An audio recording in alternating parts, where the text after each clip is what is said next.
mois de janvier est sortie sur la chaîne Arte une nouvelle série télévisée qui s'appelle En thérapie. Inspirée d'une série israélienne qui a été adaptée dans le monde entier, elle nous montre un psychothérapeute, un psychanalyste, qui reçoit 5 personnes pendant plusieurs séances dans la semaine et les semaines qui suivent les attentats de Paris du Bataclan. Alors cette série est passionnante, très intéressante, très bien écrite, très bien jouée.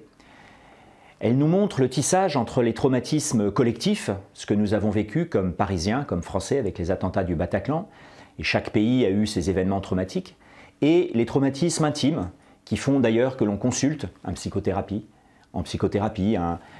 un divorce, un événement familial, un traumatisme familial, et les deux évidemment interagissent.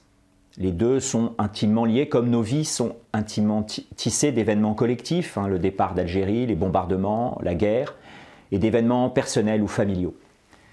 En deuxième lieu, cette série nous montre le pouvoir de la parole. Tout se passe évidemment par la parole, et cela rejoint bien notre tradition judéo-chrétienne. Nous croyons profondément au pouvoir de la parole.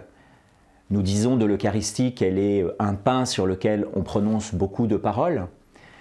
Dieu nous parle, nous sommes une religion de la parole. Donc cette dimension de thérapie par la parole, que c'est par la parole qu'on se sauve, nous rejoint profondément. Mais d'un autre côté, elle nous montre aussi l'impuissance de la parole, les limites de la parole. Le psychothérapeute, le thérapeute, au fond, toute personne en situation d'aide ou d'accompagnement ou d'écoute, quel qu'il soit, le confesseur, le catéchiste, le prêtre, l'ami parfois, nous nous heurtons au fait que parfois nous voyons les choses, mais c'est aux personnes de décider en elles-mêmes ce qui est bon pour elles, de prendre la décision. Et personne ne peut décider à leur place. Ça, c'est passionnant.